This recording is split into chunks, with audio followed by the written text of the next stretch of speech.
ঝিনাইদহের পাগলাকানা ইউনিয়নে 52 বিঘা জলের আধার নিয়ে দাঁড়িয়ে আছে এক বিশাল দিঘি।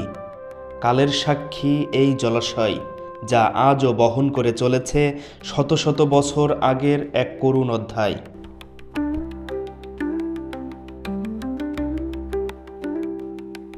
খালবিল হাওর শুকিয়ে কাঠ, রাজ্য জুড়ে প্রবল জলকষ্ট।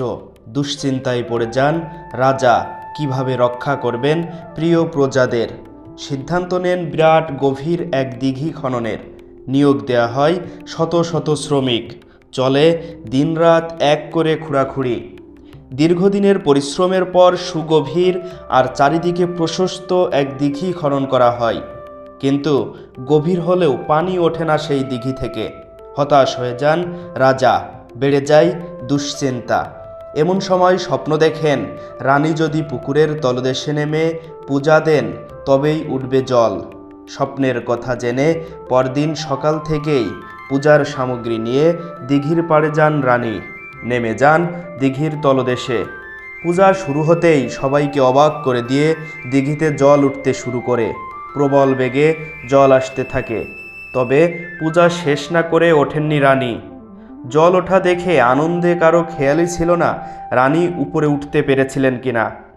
সবার অলক্ষ্যে তীব্র স্রোতে জলের গভীরে হারিয়ে যান রানী। দুঃসংবাদ পেয়ে সঙ্গে সঙ্গেই দিঘির পাড়ে উপস্থিত হন রাজা। রানীকে খোঁজার জন্য দিঘিতে লোক নামান, কিন্তু আর খুঁজে পাওয়া যায়নি রানীকে। প্রজাদের জলের কষ্ট লাঘব হলেও রাজ্যে নেমে আসে শোকের ছায়া।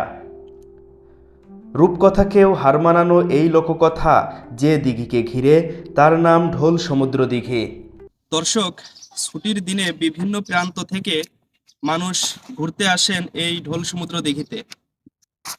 মজার ব্যাপার হলো, এখনো স্থানীয় বহু মানুষ মাঝে মাঝেই এই দিঘির পাড়ে আসেন ঢোল বাজাতে, তাদের প্রাচীন সেই ঐতিহ্য ধরে রাখতে।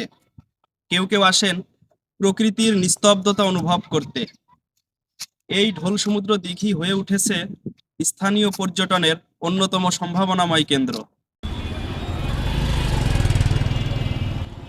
ঝিনাইদহ সদর থেকে ঢোল সমুদ্র দিঘি মাত্র 4 কিলোমিটার দূরত্বে অবস্থিত।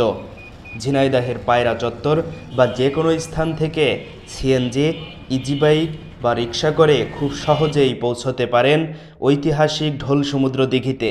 এটি শহর থেকে পশ্চিম দিকে পাগলাকানা ইউনিয়নের বাড়িবাথান গ্রামে অবস্থিত। রূপকথায় ভরপুর এই ঢোল সমুদ্র দিঘি একটি কাহিনী, একটি অনুভব। এই দিঘির জলে সময়ের প্রতিফলন ঘটে, আর তার গভীরতায় লুকিয়ে থাকে সংস্কৃতি আর প্রকৃতির মেলাবন্ধন। চলুন আমরা সবাই মিলে এই সৌন্দর্যকে জানি, ভালোবাসি এবং আগামীর জন্য সংরক্ষণ করি। আজ এই পর্যন্তই। ধন্যবাদ আমাদের সাথে থাকার জন্য।